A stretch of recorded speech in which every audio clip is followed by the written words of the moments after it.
I'm Diane Macedo. Today on ABC News Live, Donald Trump pleads the fifth. The former president is invoking his constitutional right against self-incrimination in the civil case against his family business. Why he says he took the fifth after years of criticizing others who did. Concerns are growing about the largest nuclear power plant in Europe. Experts are warning about the risk of a severe nuclear incident as a battle rages around the plant. We have the latest. And you're looking at images of a massive French wildfire. It's already forcing 10,000 people to flee their homes. We're live on the front lines with more. But we begin with former President Trump pleading the fifth in a deposition in the New York Attorney General's investigation into the Trump Organization. The former president refused to answer questions, invoking his Fifth Amendment right not to incriminate himself. This as the U.S. Attorney General is under increasing pressure to reveal why the FBI executed a search warrant on Trump's Mar-a-Lago estate in Florida. Chief Washington correspondent Jonathan Karl has the latest. How do you feel, Mr. Trump? When Donald Trump sat down in the New York Attorney General's office for a sworn deposition, he answered only a single question: what is your name? The former president invoked his Fifth Amendment right against self-incrimination for every other question, according to a source familiar with the deposition. Before the question started, Trump began by reading an opening statement where he harshly criticized New York Attorney General Letitia James as she sat right across the table from him, calling her a failed politician and accusing her of trying to, quote, destroy Trump. The deposition, which went on for 6 hours with breaks and was videotaped, was part of a civil case accusing the Trump family business of misrepresenting the values of its properties to get more favorable loans and pay less in taxes. Trump and his company have long denied wrongdoing. Despite Trump's attacks on the AG in his opening statement, after the deposition was over, he and his lawyer called it, quote, very professional. For years, Trump has railed against people who take the fifth. You see, the mob takes the fifth. If you're innocent, why are you taking the Fifth Amendment? Fifth Amendment, Fifth Amendment, Fifth Amendment. Horrible. Horrible. In a statement, he claimed he had no choice but to take the fifth now, especially after the FBI raid on his Florida residence Monday. But the Mar-a-Lago raid had nothing to do with Wednesday's deposition. Law enforcement sources say the FBI search of his Palm Beach home was related to documents, some of them classified, that Trump allegedly took improperly from the White House. While Donald Trump may have had sound legal reasons for not answering any questions and taking the Fifth Amendment, he also made history by doing that, becoming the first former president in American history to take the fifth. Diane? All right, Jonathan Karl, thank you for that. And senior investigative reporter Aaron Katersky joins me live now, along with former federal prosecutor Renato Mariotti for more on this. Renato, can you walk me through the reasons an attorney would advise their client to plead the fifth in a case like this? Sure. It would be because you believe that answering those questions could potentially lead to criminal liability in another case or in a different matter. Is the president's title, the former president's title here, relevant to this at all? Having a high-profile client like that, would that make you more likely to advise them to plead the fifth? No, actually, I think that I would advise anyone in his situation to plead the fifth. And simply that's because he appears to be the subject of multiple criminal investigations. We know that some of his aides from the White House, some of, for example, the vice president's aides were recently interviewed by the Justice Department, and they're looking at that fake elector scheme that he was involved in. We also know there was a Fulton County investigation of the former president. You know, there's obviously a criminal investigation in Manhattan of his businesses. Everything he says in that deposition could be used against him in any of those cases. And so there's a lot of potential jeopardy for him. And Aaron, this is a separate investigation from the FBI search at Trump's Mar-a-Lago estate in Florida. We just heard Renato saying that what he said, if he had answered the questions to this deposition, could potentially come into play in some of these other investigations. Could it work the other way around? Could what they uncovered at Mar-a-Lago, if anything, then somehow factor into this New York probe? I suppose if they found evidence that he messed with the valuations of his real estate properties, then maybe. But it's hard to believe that they would find anything that Attorney General Letitia James hasn't turned up over the last 3 years since she's been investigating the way the Trump organization handles property valuations, depending on who they're talking to, tax authorities or lenders, for example. So it's unlikely that the two investigations would cross paths, especially now since the former president has declined to answer her questions, undoubtedly perhaps thinking about the potential criminal exposure from the Manhattan District Attorney's Office, in addition to what he said in his statement, which was that he's being treated unfairly by all law enforcement investigative agencies. Renata, what does this deposition tell you about how far the New York AG is into her investigation? Do you think we could see charges filed soon, if at all? Yeah, I think you'll see a civil suit filed. This seems to me like something you would do towards the end of a case, the end of an investigation, when you have everything lined up, you have all your documents and evidence lined up, and you want to confront Trump with everything. This actually, I will say, the civil deposition helps her greatly in a civil case against Trump personally. In particular, she ends up doing that because in a civil case, his silence can be used against him. His taking the fifth can be used against him in a civil matter. And Aaron, you are keeping track of all of these investigations for us. So what are you looking out for next? Well, there are efforts underway in Fulton County, Georgia, the matter of fake electors to get the former president's attorney, Rudy Giuliani, to come in and testify. And there are efforts underway, of course, to try and talk to other Trump aides in association with the January 6th committee. We're waiting to see what the committee may be ready to do in September with additional hearings and how that may influence what the Justice Department does. And then in the matter of the classified material, the question is whether the Justice Department would say anything to give the public an understanding of what predicated the raid on the former president's residence in Florida. So far, the Justice Department is sticking by its longstanding practice not to say anything about a matter until charges are filed. And we know that in the New York Attorney General probe, Donald Trump Jr. and Ivanka Trump have both been deposed. Could we see other Trump family members pulled into this? Eric Trump was deposed. It's been more than a year now, and he also pleaded the fifth. Donald Trump Jr. and Ivanka Trump, we're told, did not plead the fifth. They answered questions from the investigators in New York, and how that ultimately factors into whatever enforcement action the Attorney General takes, we'll wait and see, but they're said to be close. All right, we'll be keeping an eye on it for us. We know you especially will for us. Aaron Katersky, Renato Mariotti, thank you both. And there is another sign today that inflation may be starting to cool. Wholesale prices rose 9.8% in July compared to a year ago. That's still high, but better than expected, and it comes on the heels of yesterday's report showing inflation eased in some consumer prices in July.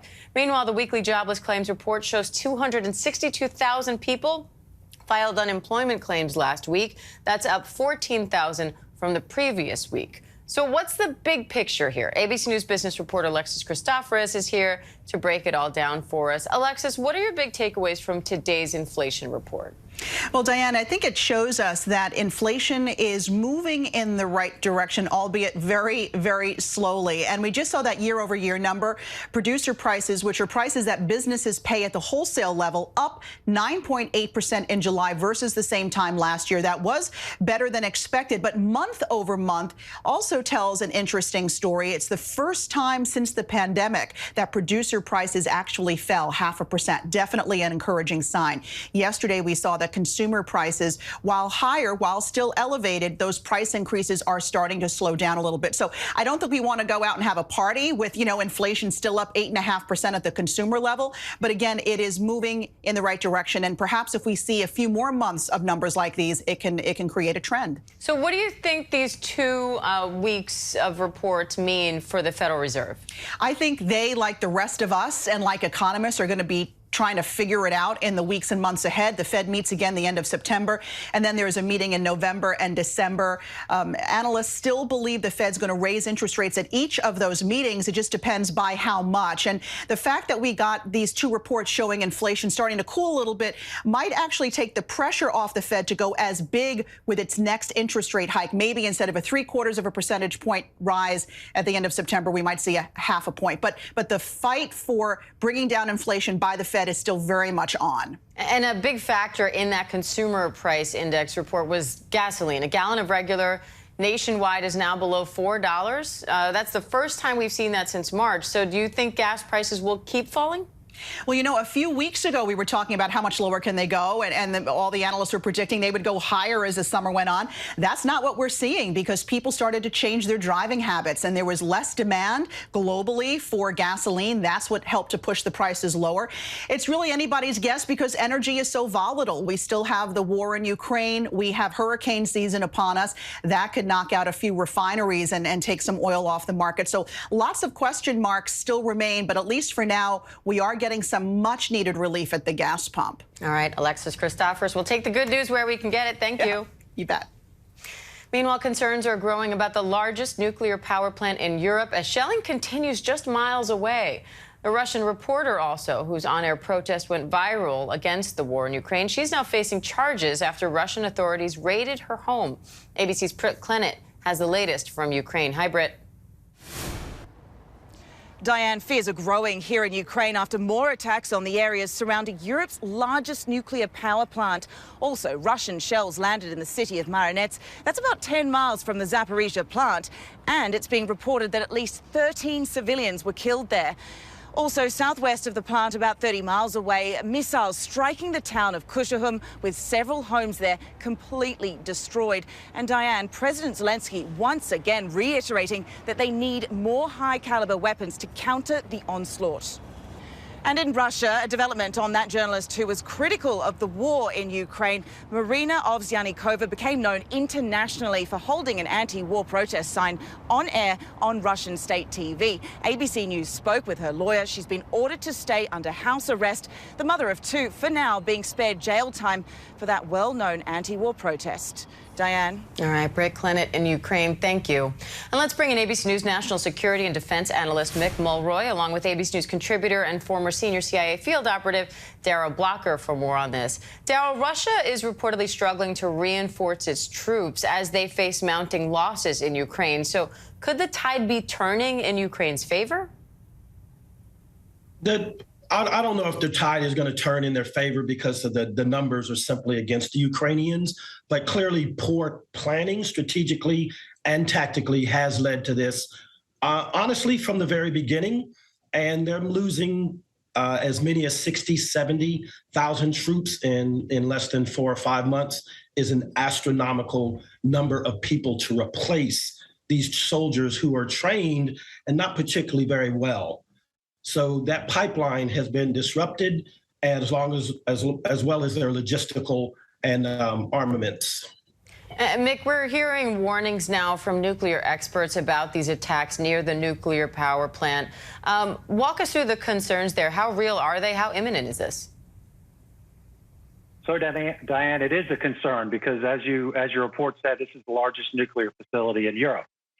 There is a containment infrastructure that keeps in the radiation, but that can be ruptured if munition lands in proximity or directly onto that. So it's a huge concern. It's the reason why the G7 has demanded that Russia turn this facility back over to the Ukrainian scientists and engineers that know how to handle it. And there should not be any form of conflict, warfare going around this facility. It risks Europe. It risks Russia. The radiation leak could be substantial.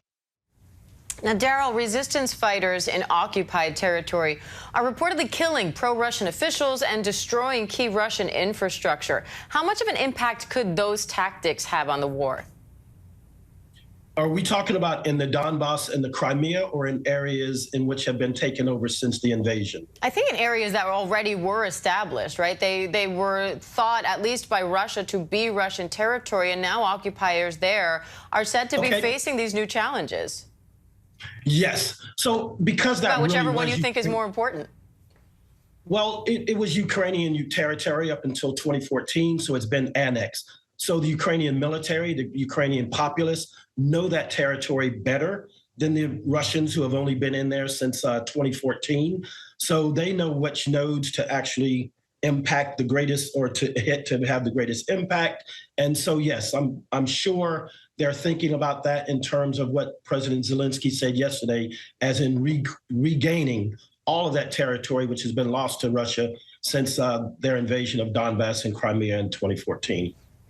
And the Justice Department, meanwhile, in the background of all of this, just charged a suspected Iranian operative for allegedly plotting to kill former U.S. National Security Advisor John Bolton. Iran is calling these claims baseless.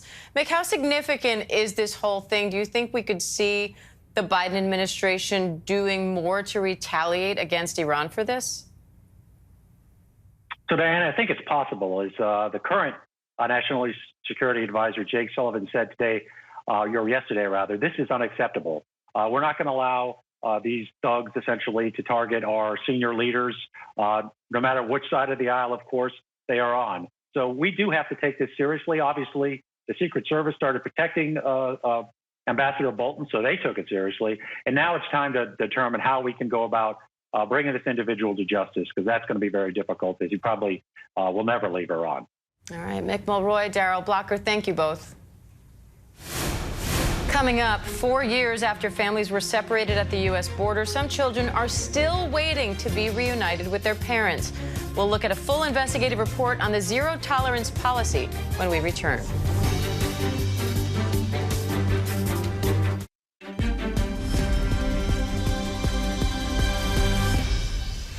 Welcome back. And a new cover story for the Atlantic September 2022 issue. Staff writer Caitlin Dickerson lays out in great detail an investigative report into former President Trump's zero-tolerance immigration policy.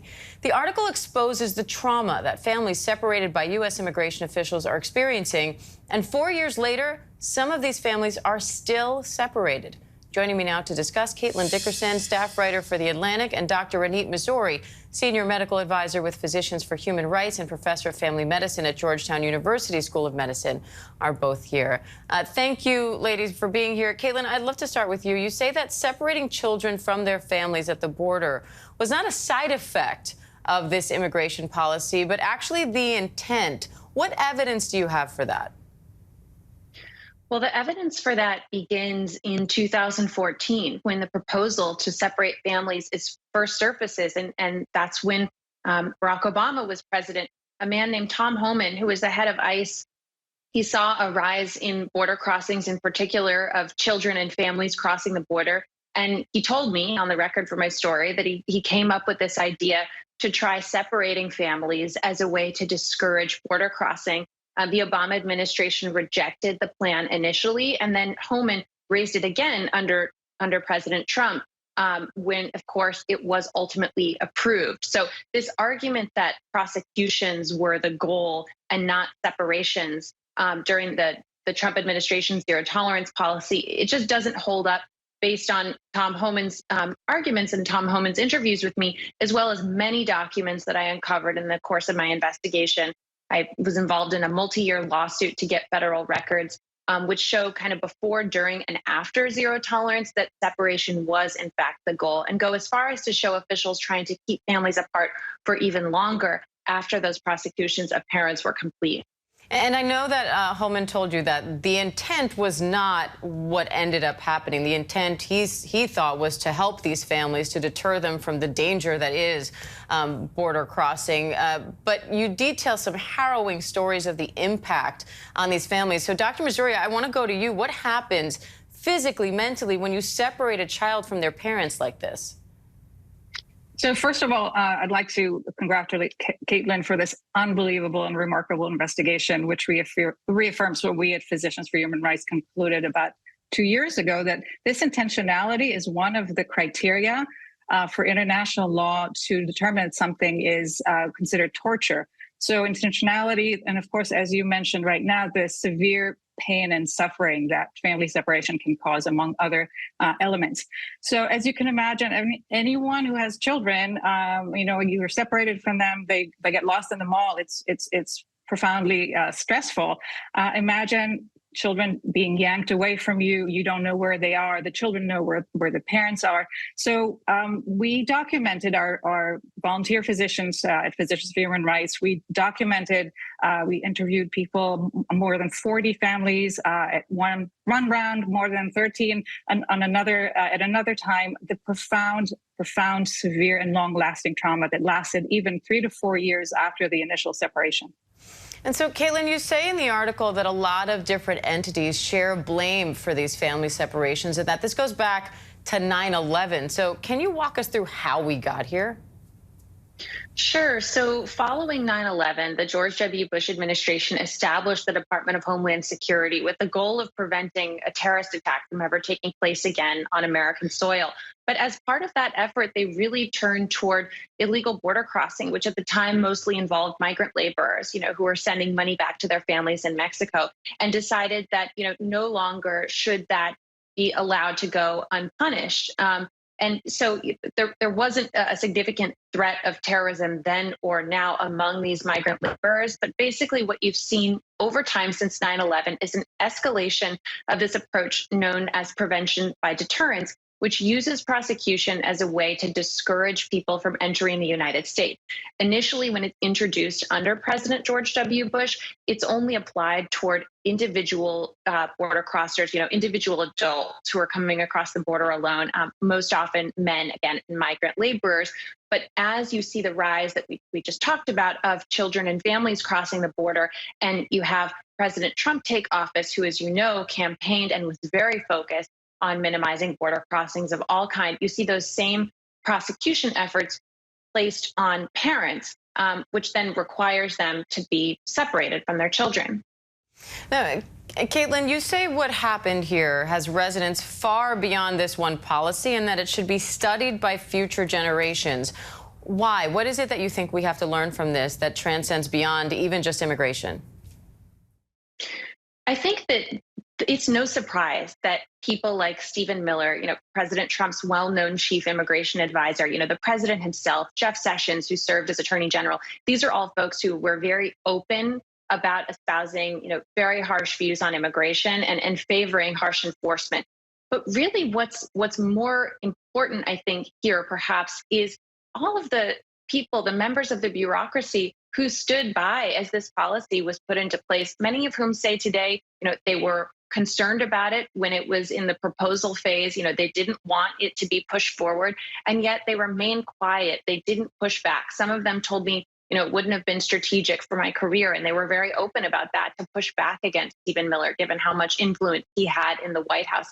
Others simply said, they figured this idea was so outlandish, there's no way it would ever be put into place, when in fact, it actually fell to them they were empowered and had the authority to push back, and they didn't, and this is what happened. And that's why I feel like there's a much broader and a more widely applicable lesson here. So what's happening now with these remaining children who still haven't been reunited with their parents? These families are still struggling, and the vast majority of these children have been released from federal custody. They're no longer being detained, so they're in the care of sponsors, some of whom were extended family members, maybe even family friends. But at this point, these kids have spent years apart from their parents. And even those who have been reunited are still struggling very seriously. And so you can only imagine, kids who spent 4 years apart from their parents right now having a really hard time, both the adults and the children. I have so many more questions for both of you, but unfortunately we are out of time. Dr. Missouri, Caitlin, thank you both. And Caitlin, thank you for this report. Thank you. Thank you. Coming up, the latest on the massive wildfire scorching France, forcing 10,000 people to evacuate their homes. Stay with us.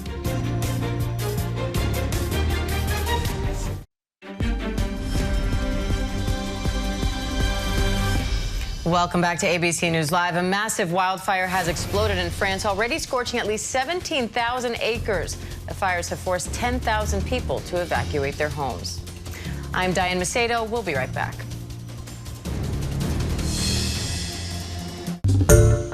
Hi everyone, George Stephanopoulos here. Thanks for checking out the ABC News YouTube channel. If you'd like to get more videos, show highlights, and watch live event coverage, click on the right over here to subscribe to our channel, and don't forget to download the ABC News app for breaking news alerts. Thanks for watching.